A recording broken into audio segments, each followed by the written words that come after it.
За сүүлийн жилүүдэд бид бүхэн сошиал медиа болон бидний өдөр тутмын хэрэглээнүүдийг хялбараар шийдэж байгаа, өдөрт хэдэн зугаараа үйлдвэрлэгдэж байгаа энэ шинэ аппликейшнуудын дунд технологийн хөгжлийн дунд ер нь амьдарч байна.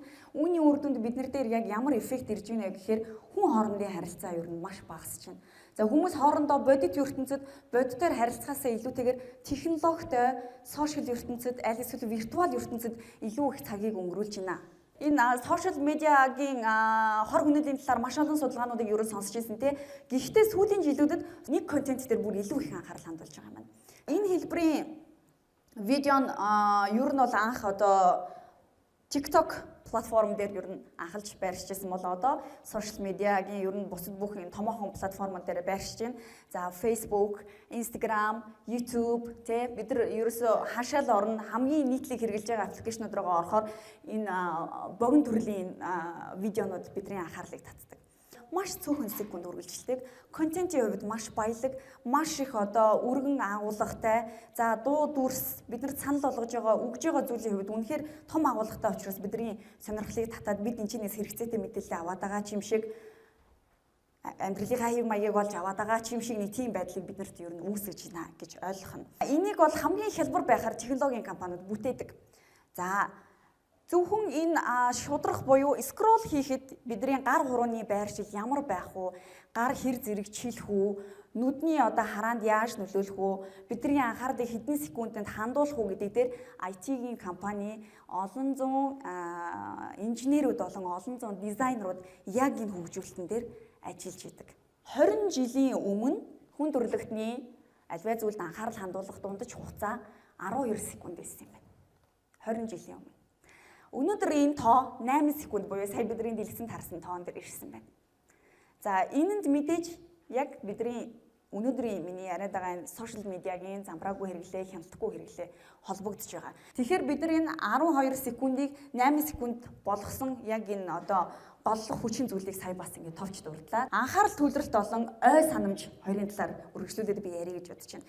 За бид нар яагаад тийм богино одоо хугацааны видеонуудад ингээд анхаарлаа хандуулснаар энэ нь ерөөсөө донтолтын эмгээг үүсгээд судлаачдын анхаарлыг яагаад их татаад байгаа юм бэ гэдгийг одоо бүгдээрээ бас өөр нэг жишээгээр тайлбарлая. Хэр их анхаарал төвлөрсөн байна? Хэр их анхаарал төвлөрөлтийг зарцуулсан байна? Тэр мэдээлэл бидний ой санамжинд буюу бидний тархинд илүү урт удаан хугацаагаар хадгалагдсан үлддэг байна.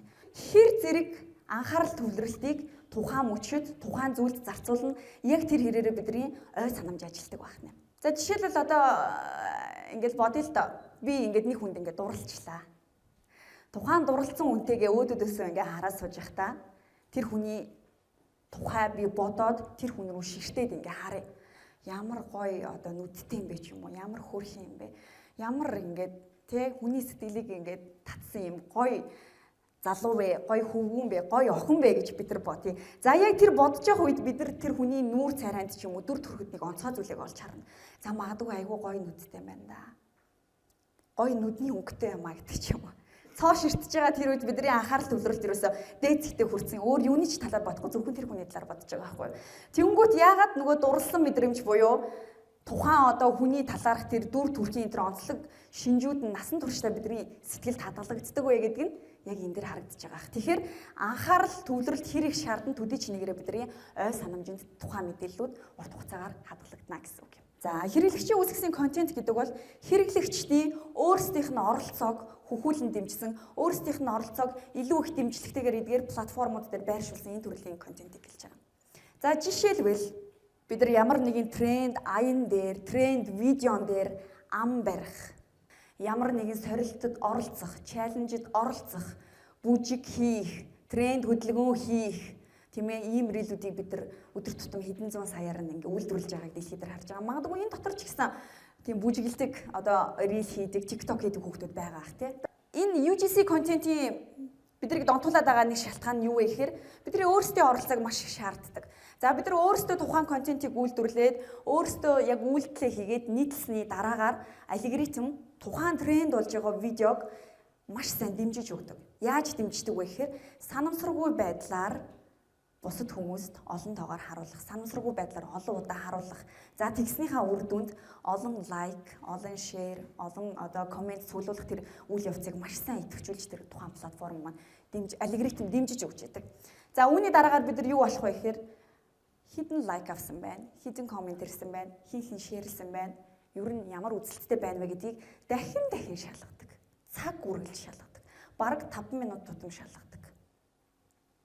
Ингэснээрээ бас нөгөө нэг донтолтын үйл явц буюу донтолтын процесс эхэлж байгаа гэсэн үг. За одоо бүгдээрээ яг саяны тэр богино хугацаа яагаад бидний өдөр тутмын үйл ажиллагаа, нийгэмшлийн үйл ажиллагаа, танин мэдхүн үйл ажиллагаа, ой санамжийн, ой тогтоолт, анхаарал төвлөрөлтөнд сөрөг нөлөө үзүүлээд байгаа юм бэ гэдгийг харъя. Энэ мөнгөний зураг байгааз бид нар өдөр тутмын хэрэглээндээ зайлшгүй хэрэглэдэг зүйл бол энэ мөнгө. Энэ бол бидний амьдралын маш чухал хэрэгсэл. За бид нар мөнгийг их жижигээр үрье гэж бодъё л да. Задгаагаар тийм ээ. За 2000 төгрөгөөр ундаа авъя. 8000 төгрөгөөр нэг бүүргэр авъя. Магадгүй нэг 1000 төгрөгөөр нэг бухаваа зэжчихье. За ийм байдлаар ингээд бид нар мөнгөө үрж явсаар хагаад хамгийн сүүлд нийт тотал дүнгээ буюу нийт үрсэн мөнгөө ингээд бүхлээр нь харахаар айгүй их мөнгө үрсэн байдаг шүү дээ. Ямар их мөнгө үрсэн юм бэ? Надад тухайн үед тийм мэдрэмж ерөөсө төрөөгүй байхгүй юу? Зүгээр л би жижиг мөнгө өрөөл мөнгөө нэг хүрхгүй байна да. Хямдхан зүйл авч хэрглэж байна да. Хэмнэлттэй байна да. Эсвэл энэ хямд үнэтэй юм чин миний санхуд нэгт дарамт учруулахгүй дээ гэж бодож итэл дараа нь нийт хэрэглээгээ харахаар маш их дүнтэй мөнгийг зарцуулсан байдаг. Яг энтэй адилхан. Бид нар унтахаас өмнө орондоо ороод за нэг рил үзчихье. 2 рил үзчихье донтэй тий. Уцаа гаргаж ирлээ, харлаа. Хэсэг хугацааны дараа цагаа харахад бид нар 10 цагт орондоо орсон бол 12 цаг болж идэг. 2 цагийн хугацаа өнгөрцөн байдаг. Ерөөсөө. Яг тэрнтэй адилхан бид нар яг тухайн үед яагаад 2 цаг өнгөрсөн тэр мэдрэмжийг авахгүй байна вэ гэхээр 10 секунд, 15 секунд, 5 секунд, 4 секунд тэр мэдээллийг гүйлгэж байгаа учраас бидэрт тэр цаг хугацаа тийм урт ч юм шиг санагдахгүй байгаад байгаа байхгүй. Яг энэ мөнгө үрж байгаатай адилхан. За эцсийн дүндээ яасан бэ гэхээр бид нар маш богино хугацаанд буюу 7-8 секундэд анхаарлаа төдрүүлээд олон мэдээллийг авснараа тэр мэдээлэл бидний ой санамжинд үлдэхгүй биднэрт хэрэгтэй юм уу хэрэгцээтэй ч юм уу биднэрт тус олоход тийм мэдээлэл огтоосоо байхгүй бид нар зүгээр тэрийг уцаан унтраагаал мартна маргааш өглөөхэд өмнөх шөнөө үдсэн 2 цагийнхаа рилийг бид нар юу гэж санахгүй зүгээр бид нар 2 цагийнхаа чанартай нойрыг алдсан байдаг. Энэ бол хохирол. Түрүүн би донтолт гэдээ ярьсан тийм ээ. Донтолтын талаар ярихын тулд бид нар бас тодорхой ойлголтуудыг мэдэх шаардлагатай болно. Ер нь тарих яаж ажиллаад яагаад донтолт үүсдэг юм? Юунаас болоод донтолт үүсдэг юм? За донтолтын талаар ярих юм бол бид нар допамины талаар ярих болно. Допамин гэж яг юу юм? Яаж ялгардаг юм? За бүгдээрээ хамтдаа харъя. За допамин бол тархины мэдрэлийн эсүүдийн зөөвөрлөгч. Нөгөө талдаа бас дааврын үүргийг гүйцэтгэждэг. Үндсэндээ бид нар хэн байх, яаж амьдрах, ямар зан төлөвтэй байх, ямар зан үйлийг их хийдэг байх нь даавартай бүр нягт холбоотой байдаг. Өнөөдөр та сайхан ааштай байх уу, хөдөлмөрийн бүтээмж өндөр байх уу, аль эсвэл анхаарал төвлөрөлтгүй байх уу, хөдөлмөрийн бүтээмж муутай байх уу гэдэг үг бол ерөөсөө цэвэр даавар ингээд удирдах явждаг. За сүүлийн 75 жилийн хугацаанд тарих судлалын шинжлэх ухаанд маш чухал нээлт хийгдсэн. Ямар нээлт вэ гэхээр өвдөлт болон таашаалын мэдрэмж бидний тархины яг адилхан хэсэгт боловсруулагдчих юм байна. За допамины тухай дахиад нэг онцлог зүйл хэлэхэд допамин яагаад ялгардаг вэ? Би бол түрүү мэдрэлийн эсүүдийн дамжуулагч бөгөөд даавар гэж хэлсэн. Гэхдээ допамин ямар үед ялгардаг юм бэ? Допамин биднийг дуртай зүйлээ хийх үед, дуртай хоолоо идэх үед, ямар нэгэн зүйлээс таашаал авах үед багахан хэмжээгээр ялгардаг ийм даавар. Би гоё шоколад идээд дуртай ингээд шейк явуухад миний тархинд бага хэмжээний допамин ялгарч идэг. Гэхдээ бага хэмжээгээр ялгардаг. За тиймгүй тархины зохицуулга юу юм? Тархины зохицуулга бол энэ допамин ялгараад надад төрөөд байгаа энэ таашаалын мэдрэмжийг өвдөлтийн мэдрэмжтэй тэнцэх ийм үүрэгтэй. Байглаасаа бид нэр өөрсдийгөө ингэж хөгжүүлсэн байна. Энэ юунаас шалтгаалсан юм? Хүн төрөлхтний олон жилийн үүсэл хөгжлийн явцад биднэрт маш их аюул занал хийлэл байсан. Байгалийн давуу төшгүй хүчин, араатан, амтан. Өнөөдөр бид нар ингэж хөгжих хүртлээр таашаалаас илүү өвдөлтийн мэдрэмж, айдсын мэдрэмжүүдийг авч исэн учраас, таашаалын мэдрэмж бага байгаад байгаа учраас, өвдөлтийн мэдрэмж их байсан учраас тарих хүнийг автоматар тэнцвэртэй байхаар одоо ийм зохицуулгыг бид нар хөгжлийнхээ явцад бүтээсэн байна. Үндсэндээ бид нар допаминыг буюу таашаалын мэдрэмжийг авах үед яг зэрэгцээд өвдөлтийн мэдрэмж тэнд ингээд зэрэг тэнцвэртэй явж идэг гэсэн. За би шоколад идээд түрүүн хэлсэн жишээгээр дахиад ярьчих. Шоколад идээд миний тархимд допамин ялгарангууд тэрнээс хэсэг хугацааны дараа тарих допамин ялгараад шүү. Одоо өвдөлтийн мэдрэмжийг өгнө. Энэ хоёр тэнцвэртэй байх ёстой гэж тэнцвэржүүлж идэг. Сонирн байгааз. Тэр энийг эрдэмтэд тогтооцсон. Яг тархины нэг хэсэгт ялгарч идэг учраас бид нар хэр чинээгээрээ допамин ялгаруулан төдий чинээгээрээ сэтгэл санаагаар унах, сэтгэл гутралд орох, айх түгших ч юм уу тийм мэдрэмжүүдийг авч идэг байна. За энэний зүгээр энгийн жишээ. Зугаа цэнгэл, шоу, богино хугацаанд допаминыг маш ихээр ялгаруулах хүчин зүйлсүүд, богино хугацаанд допаминыг их хэмжээгээр ялгаруулж байгаа тэр одоо үйлдэлүүд тий.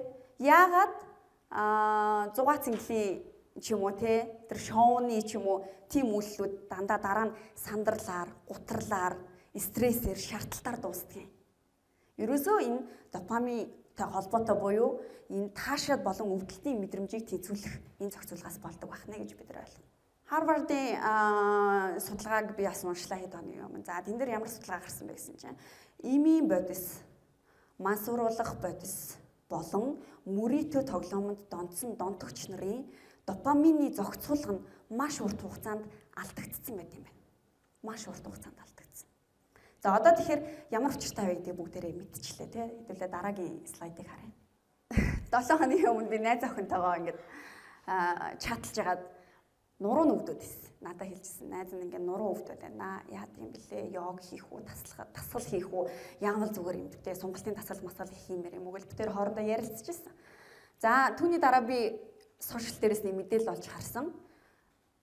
Одоо нуруу өвдөд ямар харах хэмжээ авах вэ гэдэг би 5 минутын эмчийн зөвлөмжийг би найз охин руу явуулсан чатаар. Оройн битээр уулзаад за минийс нөгөө явуулсан зөвлөгөөг ингээд үзсэн үү? Айгүй хэрэгтэй зөвлөгөө байгаа зү. Тэр хэсэг нь айгүй таалагдсан. Тэр хэсгийг би ерөөсөө ёстой тийм арга замаар ингэж болно гэж бодоагүй гэдээ ярьсан чинь надаа бүр ямар хариулт өгсөн гэж бодчих. Амар урт юм байл шүү дээ найз. За ерөөсөө амжаагүй. Хэдхэн секунд гүйлгээд гаргасан. Амар урт юм билээ дараа тэгж байгаа завтаа үедээ үзнэ. За энэ бидний нийтлэг дөр төрөх мөн үү? Та нар юу гэж бодож байна? Магадгүй ээж нь, аав нь, ах нь, эх чинь, найз нөхд нь хэрэгтэй мэдээллийг явуулахад та нар тэрний хугацааг нь хараад оо ямар урт юм бэ? 3 минут арай л урт байна. За дараа үзье. Гэл тэрийг мартдаг, хайдаг.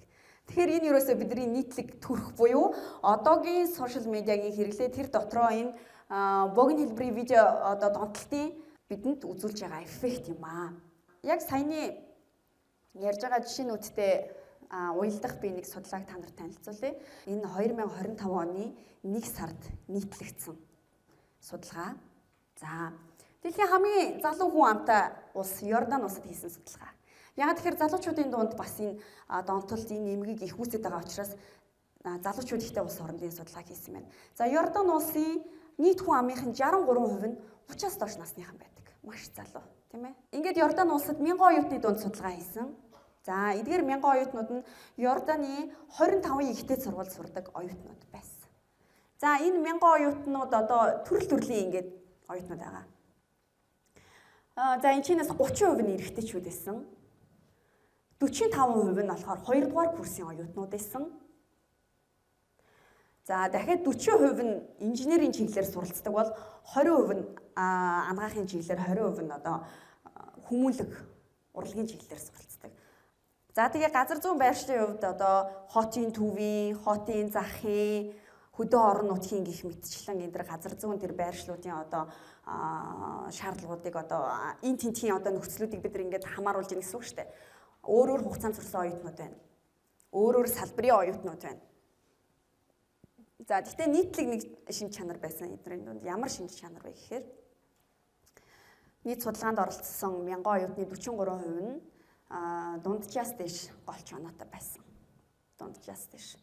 За ингээд 1000 оюутны судалгааны үр дүнг бүгдээрээ харъя. Дараагийн слайдыг харъя. Ямар үр дүн гарсан бэ гэсэн чинь бараг 20% шүргэж байгаа байхгүй юу? 19% нь өдөрт шүү. Ганцхан өдөрт 8-аас дээш цагийг гар утсандаа зарцуулдаг. 8-аас дээш цагийг гар утсандаа зарцуулдаг. Тэгэхээр үндсэндээ нийт судалгаанд орсон оюутнуудын бараг 5 хүн тутмын нэг нь өдөрт 8-аас дээш цагийг утсандаа зарцуулдаг. Тэгэхээр өмнө бидний ярьсан нөгөө үзүүлэлтүүдийг, нөгөө баримтуудыг энэ бол баттгаж байгаа. За ингээд саяны нөгөө 19% дотроо дахиад ингээд задлаад судалгааныхын дүнг үзсэн чинь ямар оюутнууд илүү их 8-аас дээш цаг ингээд гар утсандаа цагийг зарцуулаад байна гэсэн. Сурлагын голч төмөөтэй. За хичээл хийх үйл явц болон соёл урлаг, спорт, бусад идэвхтэй үйл ажиллагаанд маш бага цагийг зарцуулдаг оюутнууд. Насны хувьд харьцангуй залуу оюутнууд. За тэгээд нэг анхаарал татсан зүйл нь эмэгтэй оюутнууд саяны 19% дотор маш өндөр хувийг эзэлж ирсэн. Яагаад эмэгтэй оюутнууд илүү их ингээд донтоод илүү их цагийг яг энэ утсандаа зарцуулаад байна гэдгийг судалж үзлээ. Тэгсэн чинь ердөөсөө эрэгтэй эмэгтэй хоёр хүний интернетийн хэрэглээний үр нь харьцангуй бас өөр байдаг юм байна.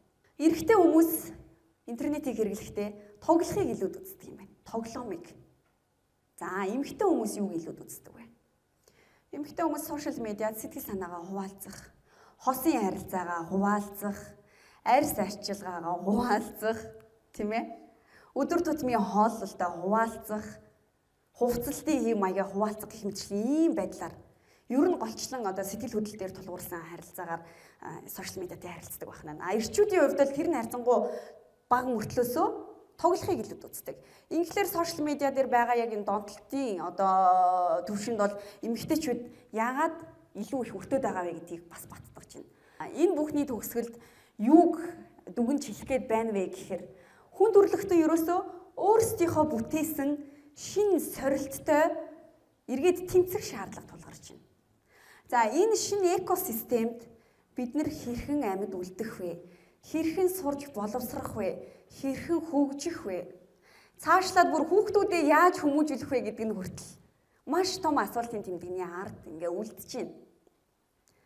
За тэгээ өнөөдөр та нар маань бас одоо энэ бүх зүй тогтлын өчүүхэн баг гэсэн хэсгийг мэдсэн учраас сонголтыг бас арай өөрөөр хийх болов уу гэж найдаж байна. Тэгээд эцэст нь хэлэхэд амьдрал бол ерөөсөө тэр чигтээ тэнцвэр дээр тогтдог. Тэнцвэр, дахин тэнцвэр. За тэгээд үр дүнтэй 12 минут байсан болов уу гэж бодож байна. Баярлалаа.